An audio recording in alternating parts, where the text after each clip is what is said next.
I think it's time to go and I throw the ball and it doesn't explode, do I give up? No, I didn't get the effect that I was looking for. Let me go put that effort back in. I'm back at it. I'm back at it. I'm sweating. I'm toiling. I'm putting that play with us, bro. Right. But then the moment, okay, I think I've maxed it out. Let's see. And I throw it up in the air and it hits the ground and explodes. What's the one thing that happens? That sound. That sound, I did not expect it. The moment that your business, the moment that all the effort pays off, it's going to be a deafening sound that everybody's going to hear. Everybody's going to see it. Boy, they're going to look at it like, what was that? What was that? And you've maxed it out. Right. Because all of your abilities, all of your work, it can't be contained anymore.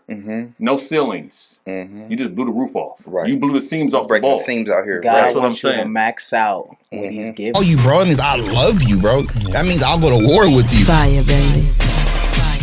The reason why you need to know your identity is because when you know who you are, people don't get to define it for you. When I tell you guys who you have in your circle is important. You're listening to the Bros to Men podcast with Cameron Persad, Jeff T. Osborne, and Roy Rand.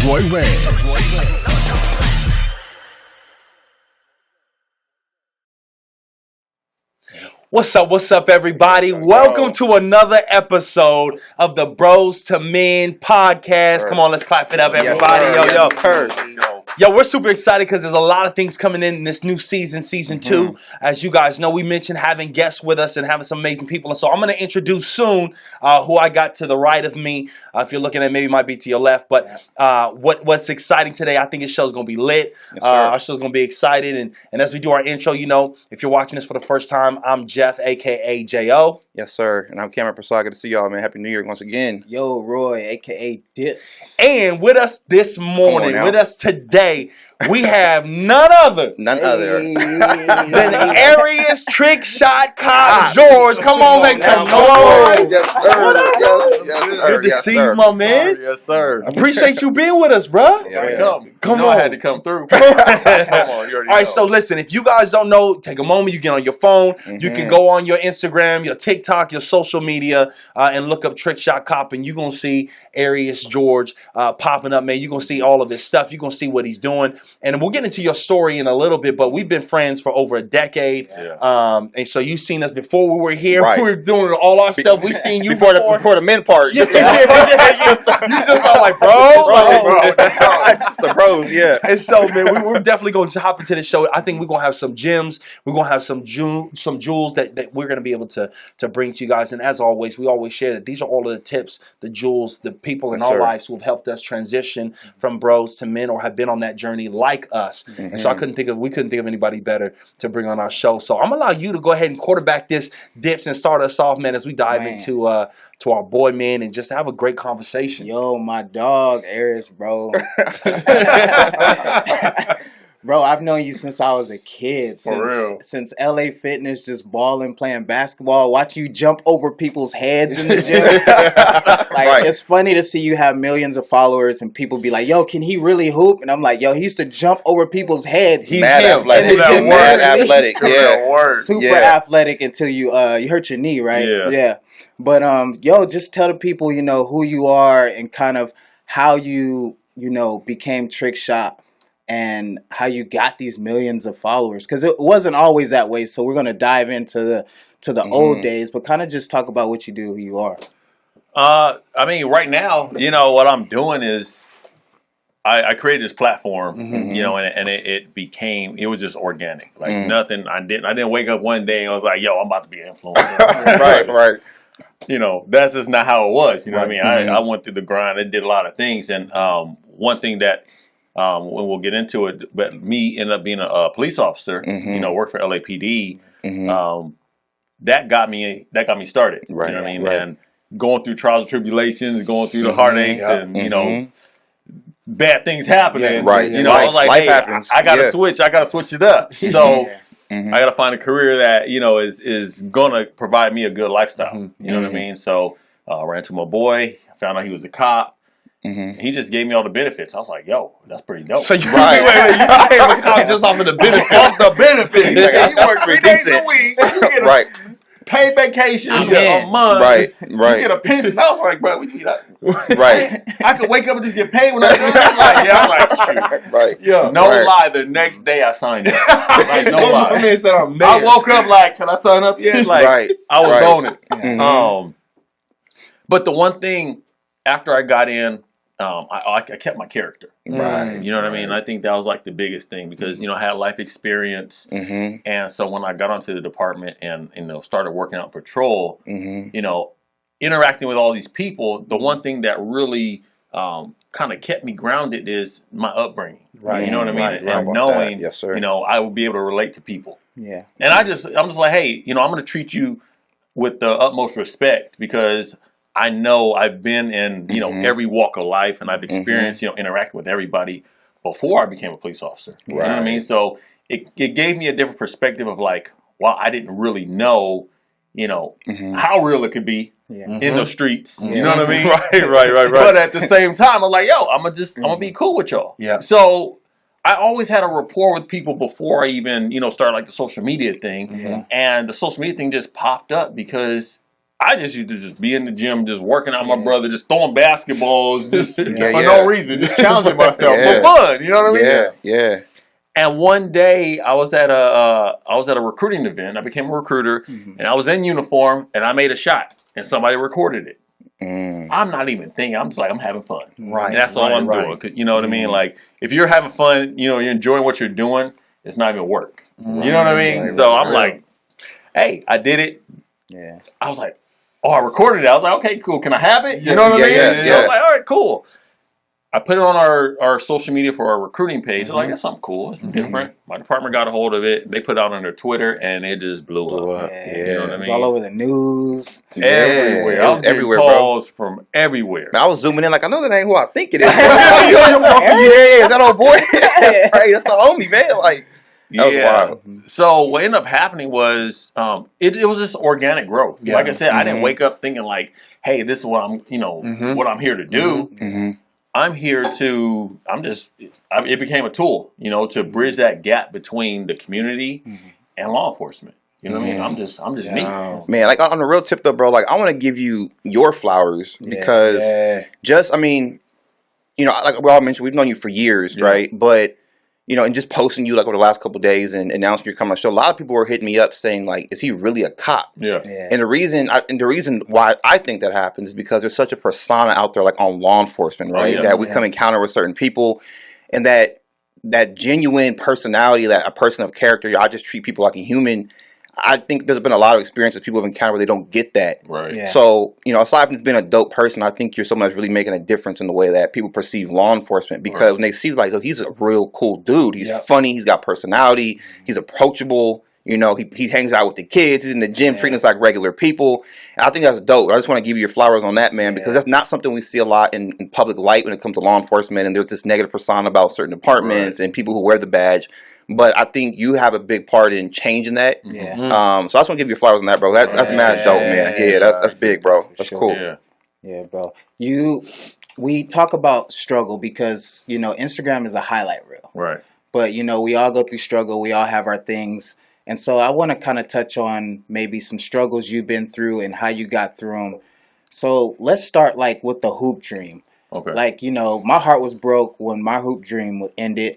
So with you being so athletic and so good at basketball and then your knee goes out, how did you feel in that time? And then how did you kind of push through and figure it out going through it in those days?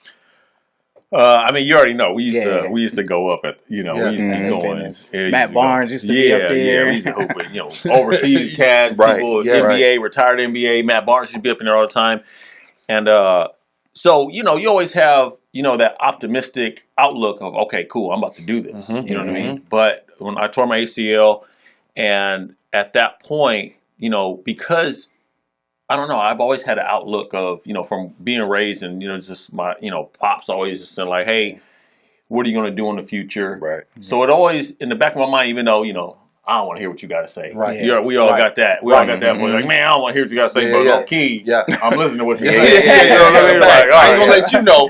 I'm listening. I should go give you your props, but you in my mind, that voice pop up. So I'm like, what am I gonna do? So one thing that I was blessed to have was I had a mentor, and he was in real estate. So I always had that. Okay, I'm hurt. I can't play basketball. I'm seeing everybody hoop and all these things. So I'm like, okay, well, what am I doing in my downtime? I got to figure out what it is I'm going to do. You know what I mean? Because if I'm not, I'm getting delayed because I'm injured, and everybody else is just still increasing. So I'm like, I'm behind the curve. So instead of me, latching on to this dream, the reality hit, and I said, okay, well, if this doesn't work, what am I going to do? Right. So I just started, asking questions, started doing my research, like, okay, what am I going to do? And I was already working at the time for the state, but I hit my boy up, and I was like, hey, what is it that you do? Because I saw he was very successful. He was in real estate, and I was like, okay, well, you're doing well for yourself. I was like, let me just pick your brain a little bit. Right. So long story short, he got me into that, and I said, okay, this is something that I had no idea. He's like, hey, this is a business. You need to work for yourself. And I had no idea about, starting a business, working for yourself, being an entrepreneur. About that, bruh. You know what I mean? Yeah. And honestly, that's a course that, they don't teach in the, education system. Come on now. You for real. They tell you to be an entrepreneur. Be an entrepreneur. I don't even know how to spell it. How do you spell that? You know what I mean? Right. Yeah. Wait, no, we already go wrong. Right. You know what I mean? So, you can't even, you don't even know where to begin. So if you don't have somebody to get you started, well, you're already behind. So I was like, okay, well, what are we doing? So what I did, he got me into it. I learned, and I got the mind for business, and my mindset shifted. So of course I love to hoop. But knowing that the small percentage actually becomes successful, makes it to the league, and even if you make it to the league, how long are you going to have a right? How long are you going to play That's for? What I'm saying. I always looked at longevity. I had people that are like, hey man, we can go play overseas. And I was like, well, how much you paying? How much you get paid? Well, I get paid $2,500 a month, and I get all my room and board and food. I was like, and I did the math real quick. You did the math, and I was like, right. Yeah. Then what? Yeah. You know what I mean? Because I would always see everybody come back and we would hoop, but now they're back and they buy a car. I'm like, my boy already got me set like, bro, you need property. You need assets that's going to... Long-term game. Thank you. Yeah, long-term. So my mindset was different. So I'm like, I'm hooping all this stuff, but I'm grinding. I'm building something bigger than me. You know what I mean? So I think that's like the biggest thing where, it just got me prepared, in the event, that was my fallback. I was already in the back because I already failed. Right. You know what I mean? Right. Instead of like, well, I'm going to get back, I'm going to recover. You know what? Let me go see what else is out there. Yeah. So when you talk about, because I love how Dips opened up, talking about struggle and dark moments, and we all talk about. We're very clear on the Bros to Men podcast on what we do. When we talk about struggle, when we talk about those hard moments that are a smack in the face, where you think life is going to go this one direction, and then all of a sudden life knocks you with a blow, and you're like, oh man. A lot of people see the Instagram. They see the 1 million+ followers. They see you at all these events, and I'm looking at some of these events. I'm like, how my boy go courtside in there at the Laker game? Like my man, you know what I'm saying? Like my man over there, my man over there VIP with Kendrick, and I'm like, he like, I ain't gonna be bitter about not getting the invite, but I'm just saying, they see these highlights, they see your collaborations, that you got sponsorship with some big companies, and I get to see this side of you because we've grown and being a business partner of mine and some of the adventures that we have as well. They see this side of it, but give us, like, if you had to think one of the darkest moments of your life where it was either make or break, what would that moment be? Well, it came through that real estate because during the whole real estate crash, the recession, I lost everything. Like everything? Just about. Yeah. Just about. So I ended up, and the one thing that I had, my mentor was very smart. He said, look, he told me, he prepared me. He said, you're going to get into this real estate game. He said, you're going to see people making a lot of money. He said, you're going to make a lot of money. He said, you're going to see people buying houses, cars, taking trips and all these things. He said, listen to me. Be smart. Mm-hmm. Don't get caught up in what they're doing. Yeah. And I said, okay, cool. So I always remained humble. Yeah. Didn't go get a new car. Bought my parents' house. You know what I mean? Just always stayed humble. And my boys, they be coming through, man, new Benzes, Beamers, all these things. Right. What were you driving? A little BMW 3 Series. You still got that car? Nah. I know you got like you got a beater you be driving. I'll be like, hey, you got an Audi, dog. I'll be whipping in the bucket like, that's your car? I be like, bruh, you don't know my life. I'm still trying to figure out how you fit in the 3 Series. Bro, taller than me. Like, I'm 6'2", bro. Yo, I was leaning all the way back. Bro, in the back seat driving. Like, I you asked me a question, bro, in the back. Right. Switching lanes, looking out the back window at a drive-thru, reaching out the back window. All right, go ahead, man. But so what ended up happening was, so I ended up starting a company with some business partners, and the whole market started going under. We had a bunch of deals. Like if the market would have held out, we're looking at 6-7 figures close to each off of the profit. You know what I mean? So I'm seeing that, and then all of a sudden, just imagine being in that position, and all of a sudden everything being taken away from you. I have numerous properties, investment properties out of state. And so I was already trying to set myself up for my future, my retirement. Yeah. And it just being snatched from under me where it got to the point where, and then another part is I had business partners there doing, some side deals that weren't so legal. And as soon as I found out about that, I'm out. I literally walked away from everything. I said, I take my name off the company. I don't know what y'all doing, but I got to go. You know what I mean? Like, that's not the integrity aside of me said, all money ain't good money, and I don't want no part of that. Hashtag that if y'all watching. Facts. That's such a solid lesson. Yeah. Integrity. So, yeah, and I, but at that point, so I went through a struggle, a period of about a year and a half, just trying to figure out what I'm going to do. Fortunately, I had money saved up, my reserves, because my mentor told me, save your money. You never know. So it was able to carry me. I think I was able to sustain myself, my house, and just my overhead for probably a little more than a year. Oh shoot! You know what I mean? Just trying to figure out what I had to do. But then it got to the point where the market was just that recession was crazy. Right. So I literally had to sell all my shoes. I was like, wait, you said you had to sell shoes? Shoes. I sold my shoes, my whole shoe collection. Kit collection had to go. Yeah. Everything. Had them too. No matter what. He had them. It was like a shoe store in my house. Yeah. And I had to sell everything to, keep everything up and running. You know what I mean? And it was really hard. You know what I mean? Just I don't know how. I don't know how it's going to happen, but I'm going to get back on top. You know what I mean? Because when you get to a level of success, there's always stages. You're like, okay, well, you're happy, you're ecstatic, and when you're at a financial position, you have no worries about anything. It's like, okay, cool. I remember I got pulled over one time, and I got a ticket. I was like, that's cool, I'll pay it. You know what I mean? Right.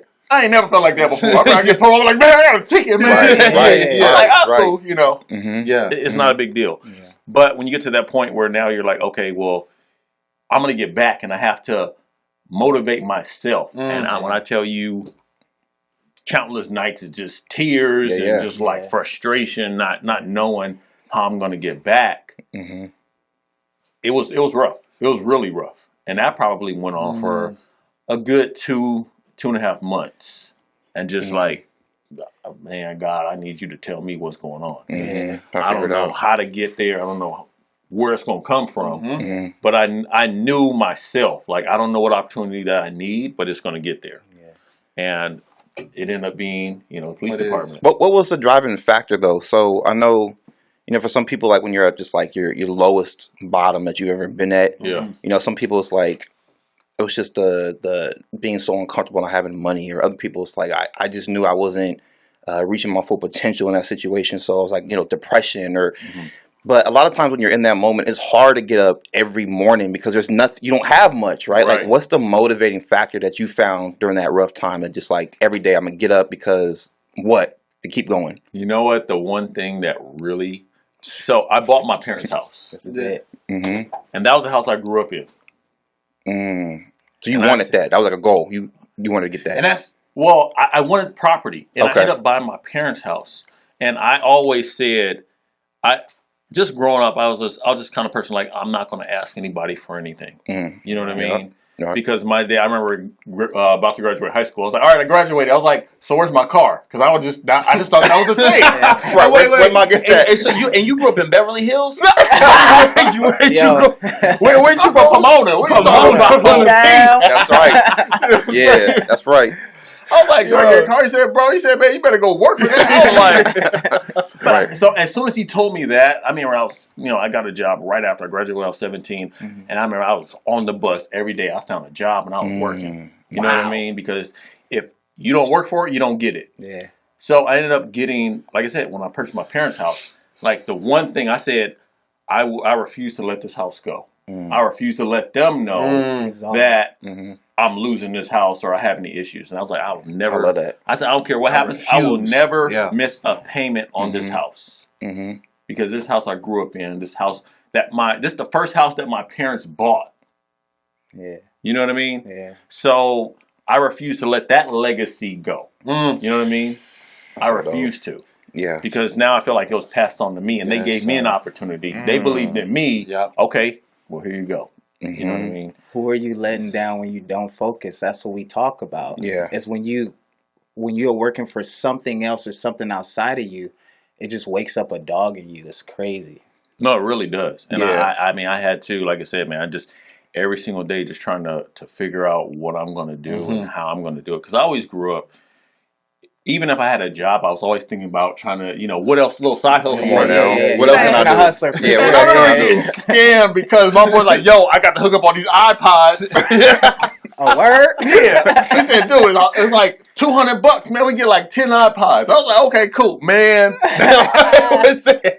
The iPods when they came looked like this. I was like, nothing even close. I was like, bro, what? Oh man, my bad. I don't know.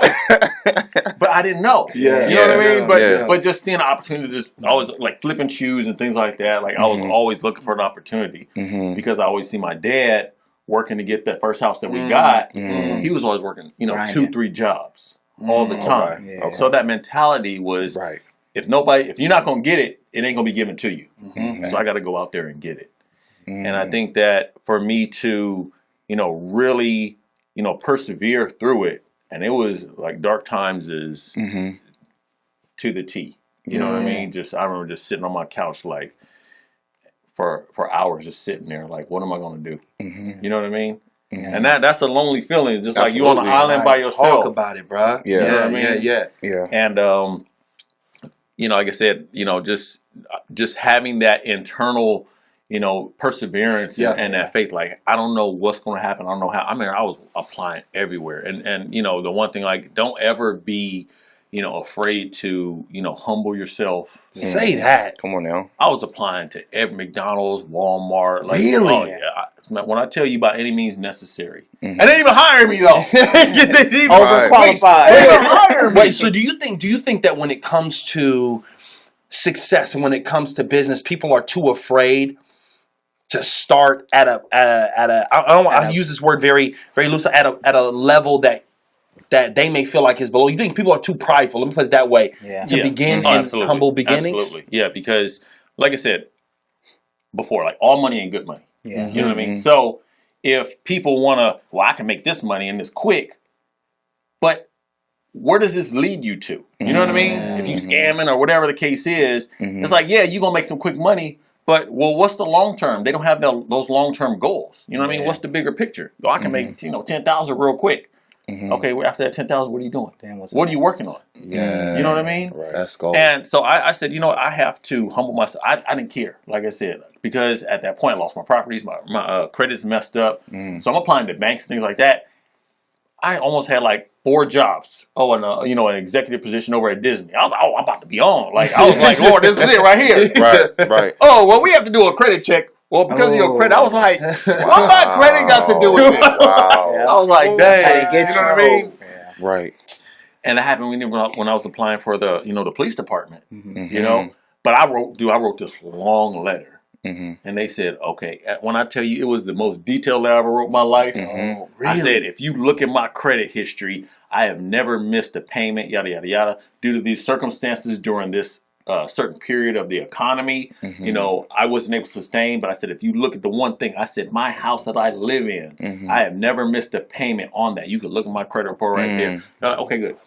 Right. Wow. You know what I mean? So your character in that moment, even when it was tough, upheld you and opened that door for for you to get the opportunity to get you to where you need to go. 100%. Man, You know, we all four of us went through a time where you're kind of alone and you're handling it and you're doing what you got to do. Then you get hired and then you get married and then you kind of go through it again with the divorce. How did you get through that? How were you emotionally? Because we talk about all the time, like going through, like, how do you know when to walk away, when to stay, what to do? Oh, that's good. Kind of what was going on through your mind in those times, and what made you decide this is for the best? That was a tough time. Yeah. You know what I mean? Yeah. Where it became, you know, the relationship, it was more of like a verbal abusive relationship. You know? And I'm just like, you guys know me. I'm super chill. I seen you mad one time about and I dunked on the dude. I'm dunking on you. You know what I mean? But and you can't dunk on your wife. Like, get up under the court. You know what I'm saying? Ball, check up. You know what I'm saying? We're gonna run these ones real quick. Yeah. So I think that, you know, because, you know, everybody has their own upbringing, you know, and my upbringing, you know, like I said, it was just always, you know, just like a calm setting. You know what I mean? I was always like that mellow person. And I think that her upbringing was a little more tumultuous. And I think that because she wasn't able to get that rise out of me, she would just continually see if she can get that reaction. Keep poking. Poking, right. just saying the craziest things. I'm like, I couldn't even think about these things. Right. I never heard that in my life. You know? Right. And it got to the point where me just being at work, you know, me being at work became my outlet. I can't go to work. I'm like, I could get killed at work. Right. And this is where I'm getting my peace. Right. Right. You know what I mean? Right. Yeah. And just knowing, I remember I was at work one day. I was like, I don't even care what happens at work. Whoa. Like that. That bad. That bad. Now, is there a moment in that where you have to, like, you started saying, okay, look, I'm in this place where it's either life and death, life or death in this situation. You got to be on your toes where you're at. You were on patrol during that moment, and then you start realizing, obviously, when we get in those moments, we start thinking about ourselves, like, yo, this ain't healthy for me. But was there also a moment where you realized, like, look, the longer I stay in this, the longer I'm holding that person back from whatever it is they're looking for, what they need? Like, how did that moment go for you? Yeah, because I did feel that. Because, no, for me, I'm like, okay, yes, I'm holding myself back. Because I don't know, like I said, it's not even like what's out there for me. Yeah. But just my peace in general. You know what I mean? For my own personal well-being. You know? And the same thing is like, when you're in a relationship and it's just, we're just at each other's necks every single day. And I mean, at best, we're just sitting on the couch and there's no communication for like 2 hours. And that's as good as it gets. Okay, there's a problem. That's your good times with that person. That's your good time. We're not fighting. Right. Yeah, we know, you know, you want some food? Yeah, okay, cool. Like, that's not it. You know what I mean? So it just got to the point like, you know what, we're going to have to, we got to call it. Yeah. You know, because this isn't, you know, this isn't something that's going to benefit us in the long term. 100%. Yeah. You know what I mean? And you know, just reflecting back on that, like I see, like if I was still been in that situation, well, I wouldn't be where I am today. Wow. You know, just having the proper motivation, because now, you know, I'm a sergeant now. You know, Sergeant, like Watch commander. You know what I'm saying? Like, Sarge, yes, sir. So I think that like just having the proper motivation to want to even promote, because when you're in a situation where you have no motivation, you're just waking up and just going through the motions on a daily basis. Well, why do I even have, you know, a motivation to want to even do better in life? Wow. Because you're constantly being like, you're being like worn out from the situation. Worn out. Yeah. You know, so it's like you're literally on autopilot. So if somebody's watching this right now and they're like, man, they're in one of those relationships, they know God's got something inside of them, and they're feeling that pull, like they're worn out. What would be just a nugget that you can give them just in this split second as we're in this topic right here that would allow them to really elevate their mind or make a shift? What would you say? I think that, you know, really doing that internal look, that self-reflection, like, hey, what is it that down the road if I stay in this, where will I be? Mm-hmm. You know what I mean? Down the road, and that's what I had to think about. I said, okay, well, down the years from now, how am I going to feel as a man? How am I going to feel as a person about my life? Like, is my life going to be maxed out? I love that. Yeah, I love that. Yeah. If I stay in the situation, because if this person's not helping me build, and literally this person is tearing you down, and you have something inside of you, and you want to get it out, or you may not even know you have that gift, and that's the other part. Right. Because you're going this way, and your gift is right down the hall, but you're going in a complete opposite direction. I love that. You know what I mean? I think when it comes to dating, like a lot of us either have been, or unfortunately a lot of people currently are, we're focused on like the person that we think we need at this moment. Right. Yeah. You know, like who fits my image now? Who can support what I'm doing in this moment? Who's going to rock with me with whatever I have going on right now, right? But I think in that pursuit of becoming that person you ultimately want to be, you need that person that can complement you on that journey. And I think a lot of times if you kind of, like you said, do that self-reflection and ask yourself the hard questions and really find out and dial in, who do I need and what type of person do I need by my side 5 years from now, 10 years from now, 20 years from now?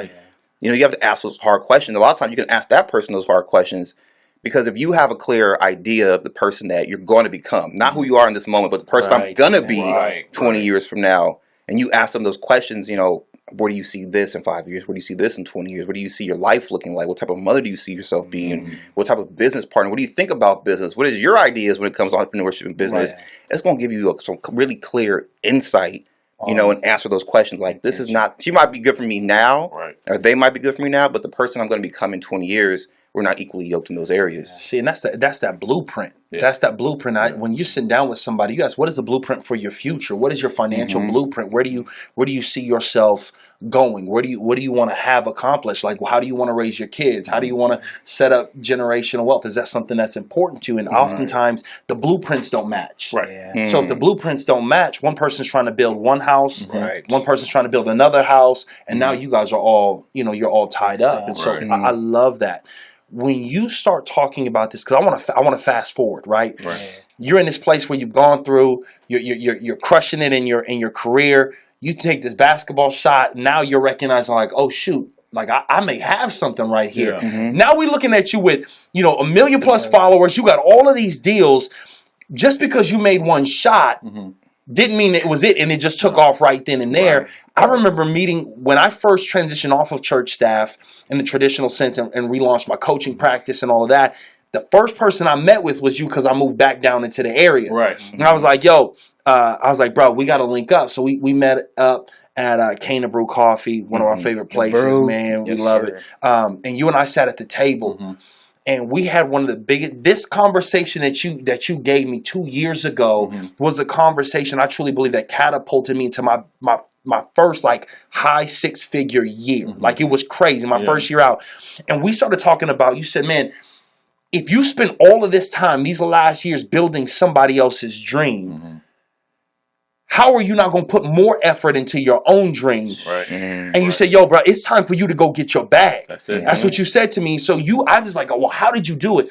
So now we're looking at you in this moment where you made the shot. People are there. Most people get excited because they made a ripple. Right? Like, I done already look, shoot, I done cleared 1,000 likes from out here. Yeah, I got 2,000 followers. I grew. But for you, it wasn't that. Like, you made a ripple and you're like, okay, I see that. You had the open door. My question to you is how did you capitalize on one moment that was a ripple and actually turn that into a wave that you're riding right now? Make it to a business. Yeah, how did you go from a moment and turn that into the business that you have now? Go ahead, Debs. You give us the green print. Give us your green print on how you did that, and then I want to kind of touch on, how is it living as a celebrity? Because like people were DMing me, asking me like, how you know him? And my DMs are crazy. My kids love him. Ask him if he's single. I'm like, yo, chill out, chill, relax. Slide him my number. I'm like, man, relax. His name is Arius. Is he Aries? Is he like, what's his sign? Like, hold on. Because you're a brilliant business mind. Yeah, Top 5 in my life. You're brilliant. Yeah. So kind of talk about that. And how'd you turn it into a business, bro? One, I was having fun with what I was doing. Yeah. Because I saw people, send me messages. This one, my account was really small, and it was just building. People like, I was just having fun with it because I love basketball. And so now I'm loving basketball. At that point, I was recruiting, so I love what I was doing at work as well. Right. I'm interacting with people, love talking to people. So what ended up happening was I started reaching out. I wasn't afraid. I was like, all right, well, hey, I got 2,500 followers. This guy, he has 5,000 followers. Hey, what's up, man? You want to shoot a video? Because I start seeing people's videos. Now my feed is tailored towards basketball trick shots, things like that. I'm like, I didn't know people did that. I was like, hey, man, you want to do a video? Okay, cool. So I wasn't afraid to just start asking questions because I'm already at a no. So without even asking, I'm already at a no. So what's the purpose what's of the hurt? Hey, man, you want to do a video? All right, cool. Oh, all right, cool. So I started meeting people through one person. So he has a slightly bigger account than me. Then I start growing, and then I meet somebody else. Just networking. It's the same principle that I had when I was doing real estate. Networking. It's literally networking. And so it started building up, and I still really didn't know what I was going to do with it. I was just having fun. Just reaching out to me. It's like a feel good thing. And I remember talking to my brother, and he was like, "Man, you're kind of like building a name for yourself." Yeah. Because things still really started building up. And my brother said, "Hey, man, you should get on YouTube." All right, cool. Because I saw people doing well for themselves, and they're YouTubers. And I'm like, okay, that's cool, but I still don't know how to capitalize on the situation. And eventually, it started building up. Where I used to drive like an hour and a half to go shoot with these people. Yeah. But I knew I had to put that work in. Right. You have to put the groundwork in. You gotta put the work. And I'm out there shooting for 2-3 hours, and when I leave, I've left with maybe like a 20-second video for myself. But you drove? But I drove 3 hours round trip to go shoot videos and help other people build their platform. But I understood the investment into myself because now I'm being exposed to other people. Sir, talk about it. You know what I mean? Yeah. So sometimes you have to put yourself out there and look at the long term. Like, well, I'm only doing this and I'm not really getting paid or anything. Oh no, you're gonna pay yourself back down the line. Oh, that's cool. It's an investment into yourself. Oh. So the one thing I did, I said, I'm gonna bet on myself because where I work now, and for me, I know what's attainable. Because I've been in business before, and when you're in business, there's no ceiling.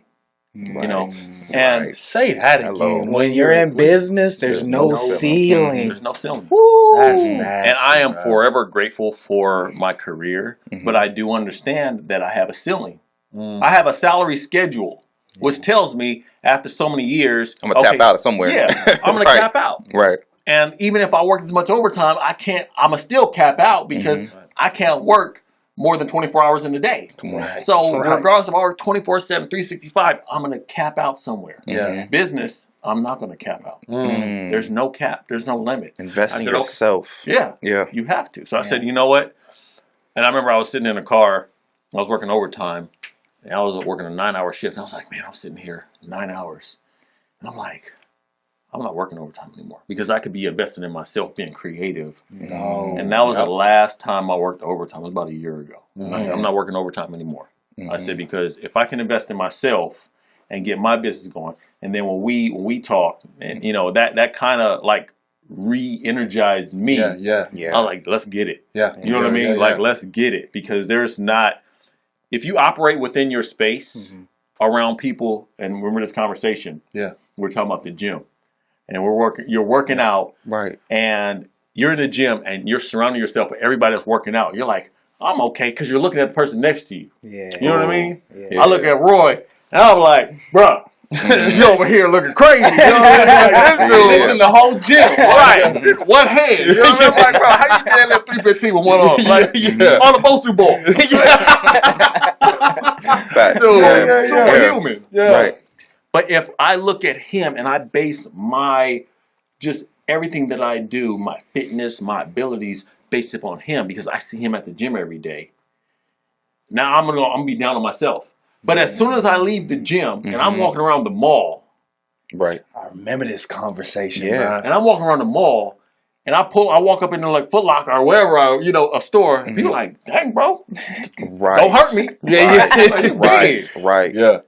You're in a place where everybody goes and they're in their same craft. But once you go to the mass, boy, that's a word, bro. You're the 0.001%. Yeah. Yes, you are. Right. Okay. So you dropping gold. Like just that alone right there was worth y'all watching this and really like understanding what's happening and how it's happening and how we're moving. And so if you guys are tuning in, man, we in this episode we got our first guest, Arius Trick Shot Cop George, man, and he's dropping jewels and not only do you have a great reach and a great influence and all that, but you also have some things that are really close to your heart. And we were talking about it, and it came where some of your videos first started off as just doing crazy shots, and you still do that. Right. And then your videos transition to you blowing up, like you pumping up all these different types of balls and blowing up everything. Right. And now you have another thing where you're just like, I mean, you taking all of this stuff and smashing it together and doing all this crazy, donut review. Yeah. Those are my favorites. Those are my favorites. Yeah, I be trying to go get a whole box of Krispy Kremes and I be grabbing Nadia's all her food and smashing it. Boy, what you doing? Like, you ain't Arius, you gotta calm down. But I'm saying this because you have something that's close to your heart, and we talked about it. Right. And I know in a couple minutes we'll share with what you're going to be coming out with, some of the projects that you're excited to launch. But you had something that I love, and I don't know if I'm letting the cat out the bag, but you have this process where you talked about it earlier called maxing out. Give us the mindset behind maxing out, and how did that come about? So the process came about by when I do my trick shots. My mind just works different. Love physics, love geometry, all these things, angles and all that. So if I need to make a far shot, or if I'm throwing the ball off a wall, I got to inflate the ball more. You know what I mean? Because I know I need it to bounce further or bounce harder, bounce higher, There's whatever secrets the case to is. all of this. Always. Yeah. If I need to deflate the ball a little bit because it's bouncing too much, let me take some air out. So I was like, know that. I was like, yo. Hey, I'm about to be on Instagram later going crazy. So I'm like, okay, well, what if I was like, let me just. I grew up with 4 brothers, mischievous, and right. I was like, yo, let's see how much air we can put in this ball before it blows up. You know what I mean? Let's see if we can max it out, right? You know what I mean? So putting that air in, and it became something where it, metaphorically, when it comes to like maxing it out. So now I want this ball to explode. I want my business to explode. I want my life to explode. When I'm pumping these basketballs up, man, it takes work. I'm tired. I'm sweating. Yeah. I didn't realize it. When you want to start a business, when you want to do something in life, it doesn't happen easy. Yes, sir. You know what I mean? It doesn't happen easy. You have to put that effort in. You don't go through heartaches. You don't go through fails. I went through a big fail. Right. You know what I mean? The needle might pop off and now it gets deflated. I'm not giving up. I'm going to keep pumping, keep putting that effort in. Now when I think it's time to go and I throw the ball and it doesn't explode, do I give up? No, I didn't get the effect that I was looking for. Let me go put that effort back in. I'm back at it. I'm sweating. I'm toiling. I'm putting that play work with in. us, bro. Right. But then the moment, I think I've maxed it out. Let's see. And I throw it up in the air and it hits the ground and explodes. What's the one thing that happens? That sound. That sound, I did not expect it. The moment that your business, the moment that all the effort pays off, it's going to be a deafening sound that everybody's going to hear. You better let them Everybody's know. going to see it. Boy, they're going to look at it like, what was that? What was that? And you've maxed it out. Right. Because all of your abilities, all of your work, it can't be contained anymore. No ceilings. You just blew the roof off. You blew the seams off the ball. Breaking the seams out here. God wants you to max out what He's giving you. Absolutely. Absolutely. Gee, okay, y'all, because I'm gonna be sitting. I'm telling y'all, if y'all like, I wasn't ready for that one. If y'all like, hold on, bro. And so I'm excited. So look, I'm gonna just segue right into it right now, because I know we want to honor your time, and you've got so many different things. Dibs talked about it, so maybe you can tie two of them in together. You're stepping into this, and now you're a celebrity. Now you are a mega influencer. You're not micro anymore. You walk in places, people taking pictures. I saw you yesterday or two at a Fit Expo with all these people like flexing with all these like people. Are we going somewhere? Someone's like, "Yo, are you?" And we over here sipping coffee. And you're like, "Yeah, it's me." You know what I'm saying? Like, it's me. Nah, but you like. So now you're in the celebrity world where you got a lot of these celebrities. Just like in a couple minutes, man, share with us what that's like for you, and how do you remain grounded when everybody's coming to you and you're getting all these phone calls and all these opportunities? How do you stay grounded in that process? I think one, just my upbringing. Yeah. Just being, humble beginnings. You know what I mean? And then also because this isn't what I set it out to be. It just, like I said, I've always done, something on the side. If it was real estate, if it was Airbnb, if it was, whatever. So this ended up turning to my side hustle. You know what I mean? My outside, my entrepreneurship, my business. Well, what better business than, work on, invest in yourself and having fun and doing what I'm doing. I think that me being a police officer as well, just always being approached and talking to people, being a people person. Yeah. And that started when I was doing real estate because you have to develop rapport with people. So I was just developing rapport with people in the streets, you know what I mean? And just giving that respect to everyone. So when people would already come up to me, hey, I got a question, I got this, I got that. Okay, cool. So now it's like, oh, hey, you're a trick shot cop. I'm like, what's up, dude? How you doing? Yeah. I don't ever think of myself better than anyone because I had that mindset when I was a police officer. Right. Well, while I'm a police officer in patrol, because I'm going to approach somebody. Hey, sir, let me talk to you for a second. Yeah.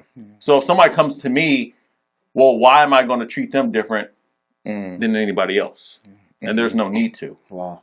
So that allowed me to embrace, the whole situation. It was weird when it first happened. Yeah. I was like, really? Yeah. I'm like, that's kind of cool. But I wasn't like, well, I'm somebody and this and that, and you don't know who I am. Like, no, I'm me. I'm Arius. Yeah. You know what I mean? So I always tell people, like, social media, I do stuff, I have fun, I keep it real. Yeah. You know what I mean? I show me messing up and like anything that I do on social media, that's just me. That's me growing up. I got 4 brothers. So like we did the goofiest things. Yeah. You know what I mean? You see them in some of your videos, man. So with that being said, man, we want to really let them know 2 things. Let them know what are some new projects that you're working on. What's next? Really what's next, man? What's next with we working on this merch line. You know what I mean? So we're definitely working on that right now.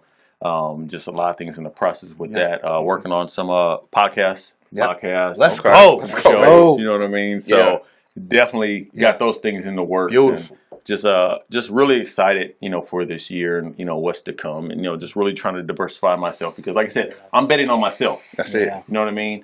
And the biggest thing for me is.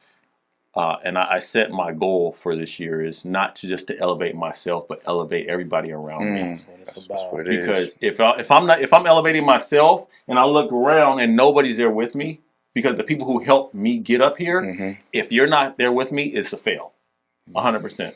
And I don't operate that way. Like I said, I grew up with 4 brothers. There's 5 of us. Right. So all I knew was a team. All I know is how to work with the team. And I know I can accomplish a lot more together than by myself. And that's what I'm about. James. Before we close out, I want to get this off real quick. First, I want to say thank you. Because after you blew up, you did a video with me when you didn't have to that got me clients for, for the mental performance I was doing at the time. But before we get out of here and Jeff close us out, if you could talk to yourself when you were 15, what would you tell a 15-year-old Arius? So that way you could, and this is one of our favorite words, accelerate to maxing out. What would you tell them? Invest in yourself. 100%. Like the potential that you have no idea. Because the 15-year-old me, I'm just trying to play basketball. I'm like just super shy, not like, I'll be looking at myself crazy. You got tattoos and all kinds, you know what I mean? Like all those things that will come into play, really just to be confident in who you are. You know what I mean? And you're going to have your own identity. Because I know I was 15, I'm like looking at everybody else trying to be like them. And not knowing that you as an individual, how special you are. Wow, and all the things that make you who you are. You know what I mean? Just always be true to yourself. I think that, hey, you know what? You're gonna do great things. Mm-hmm. You're gonna do great things, and you know, don't ever give up. That's it. That's it. I'm mind blown, man. But you listen to your story. Obviously, there's a lot of it I didn't know, but you know, what always blows my mind is how much we all relate to each other's struggles and scars, right? Regardless of the accolades, regardless of success each of us has found, and you know, every other person out there has found success. Like we all relate somehow back to those struggles and those dark times. I like to say it gets greater later. Yeah. You know, so 100%. if I can go back and tell my teenage self or any teenager I know, it's dark now. Maybe your hoop dreams aren't planned out. You didn't get the D1 scholarship. You didn't get accepted to the college of your choice. It gets greater later. Just keep grinding, bro. Yeah. But for people not familiar with your profile, you know, and just their first time hearing about Trickshot Cop, let us know. Let the people know where they can find you, where they can reach out to you, contact you, all that good stuff. Yeah, bro. I'm on trickshotcop.com, trickshotcop@gmail. Yes, sir. Instagram, TikTok, YouTube. Trickshot Cop, everything. Trickshot Cop, everything. You look at Branded. Trickshot Cop, I'm everywhere. There you go. It's a brand, baby. It's a brand. Well, look, bro, I wanna thank you for coming into the studio thank with you. us. I want to tell you, man, we love you, bro. We excited for what's happening. sir. We're Yes, sir. excited for the growth that's going to take place. And if you guys are here and you're watching it, man, never forget to max out. Never forget to elevate those around you. And we can't wait to see you guys the next episode. So with that being said, we love you guys. Love y'all. And we'll see you guys next time. Peace.